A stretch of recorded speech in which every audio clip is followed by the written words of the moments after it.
What's up, everybody? This is Alex from Heavy New York. We are at the House of Blues in Anaheim, and the sound check from the opening band totally forced us out here. But we are here with Mark Mangy How's of it Metal going, man? Allegiance. Thank you for your time, man. No problem, man. Yeah. So I'm had the privilege of seeing Metal Allegiance multiple times with awesome guests. Oh, yeah, awesome. Yeah, last year you had Christina from Lacuna Coil and members of Armored Saint who are coming back, and this time you're bringing out Andreas from Sepultura, Trevor from Black Dahlia Murder.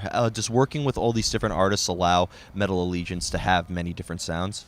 Well, the aspirin company named as Advil gets a lot of money from me because working with all these people gives me quite the fucking headache every day. No, I'm joking. No, it's awesome. Working with Andreas and Trevor and Chuck and Bobby and Zetro and you name them. It's pretty rewarding. It's gratifying, and at least for me, I'm truly humbled to be the guy to not only write with these people, but to perform live with them. So it's pretty awesome, and they're all great to work with. Yeah. I mean, we don't have, at least in Metal Allegiance camp, it's more of a, we all see each other. It's hugs and high fives, and it's all good stuff. It's not that anyone's kind of fighting, so it's awesome. Awesome. What I was curious about is, and I asked Alex this, you have classic thrash masters such as Andreas and Alex Skolnick and Dave Ellefson, but then you bring out newer artists such as Arch Enemy, Lacuna Coil, Black Dahlia Murder. So have you noticed maybe also a variety in the age groups that you see at these shows? Well, with Metal Allegiance, I'm the youngest one. Really? I am the youngest one, and to be a quote-unquote core member of Metal Allegiance with Dave, Mike, and Alex, I'm the least known one. I'm the youngest one, so at least in my mind, I have the most to prove.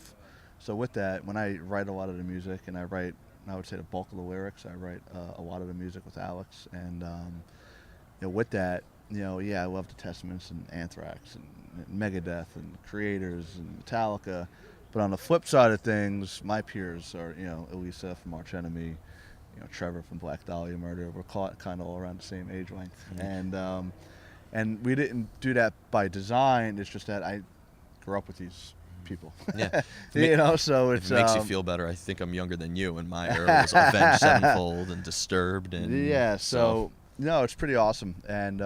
And when you have Trevor up there, and when you look at it, you have Alex and Andreas, myself, Portnoy, Trevor. Those musicians on a normal day shouldn't be on the same stage playing the same song, but it works. Yeah. Because of it's the personality, it's the we want to do this, we want to make this work, and we just get lucky with natural progression. So it's pretty awesome. Yeah, and it's fair to say by having all these different artists, when you put out these Metal Allegiance records, that you can experiment with a lot of different sounds as well, right? Yeah, we're big time experimenting. We're always, especially in the studio. Alex and I produced the last record together, and we were like kids in a candy store. Let's try this. Nah, that doesn't work. Let's try this. Let's try this button. Let's go in and do all these background vocals. Let's try this. Let's try that. So a lot of experimentation for sure. Awesome. Now, you collaborated with so many different artists, but is there any artists you haven't collaborated with yet in Metal Allegiance that you'd like to bring? James Hetfield, if you're listening to this, you most certainly don't know who I am and you don't know my phone number, but you can contact Nuclear Blast Records. And James would be, he's my number one guy. You got to do a big 4 jam session, get a Slayer, Anthrax, Metallica, and Megadeth member on the same stage together. We've had everyone but Metallica on the same stage together. We've had them all. We've had Slayer, Kerry, Gary, Megadeth. We have obviously David, Anthrax. We've had them all. Yeah. And we just haven't had anyone from Metallica yet. And I think it's just a matter of time. Yeah.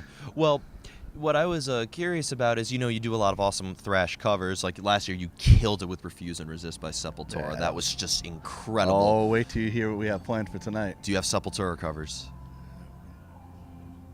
Roots? Can't say. Oh, God. But it's going to be fucking epic, though, what we're doing tonight with that. You might catch me crowd surfing tonight. Yeah, it's going to be epic. But do you guys try to cover these songs as similarly as possible as the originals, or because it's a jam session, you guys try to maybe throw in a little bit of your own mix? It's funny. I was thinking what you just asked me, I was thinking this when I was playing tonight. We were practicing or rehearsing the Sabbath set that we're doing, the Black Sabbath first record tonight in its entirety. And when I go in to learn these cover songs, I want to do it true to form. note for note, true to form. Maybe a little improvising, but keeping it somewhat true. When Portnoy does it, it's a whole nother world. It's like, okay, it ain't true to form anymore. He does it like Bill, but then he's adding the Portnoy shit in there, which makes it Metal Allegiance, which Yeah. is a great thing. So Portnoy's kind of the improviser, and then Alex will start improvising. Then all of a sudden, a song like NIB, which is about a 5-minute song, turns into a 13-minute jam session, and we don't plan that. It just happens. It just goes. Yeah. When I saw Ozzy Osbourne this year and Zach Wild was jamming with him, they did War Pigs, and I swear to God, he soloed for about 45 minutes. I'm sure. Yeah. Yeah, wouldn't surprise me. Yeah.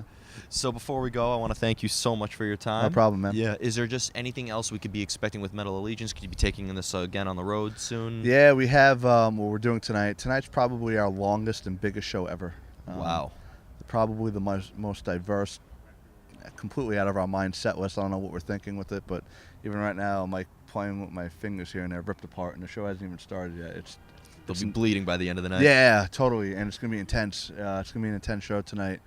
We have a few more shows booked to support this record, and believe it or not, I started writing for MA3.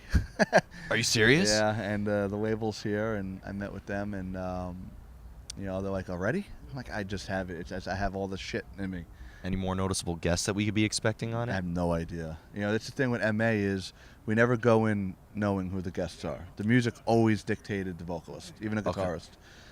We write a song, we'll go, shit, man, Blitz would sound killer on that, and we'll text Blitz, hey, we got this track. What do you check it out? We think you'd sound good on it. That's how we get the vocalist. We never write a song with the vocalist in mind. It has never happened yet, and so it depends on how we write it.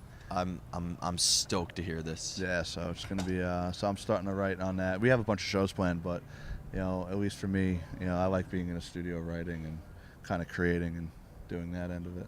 Awesome. Well, Mark, thank you so No much problem, for your man. time. I appreciate it, dude. Everybody, Mark of Metal Allegiance, pick up Volume 2 if you haven't already. And from what you heard, Volume 3 will be coming soon, so be on the lookout for that. We'll see you next time on Heavy New York, everybody. Rockin'. Thank you, man.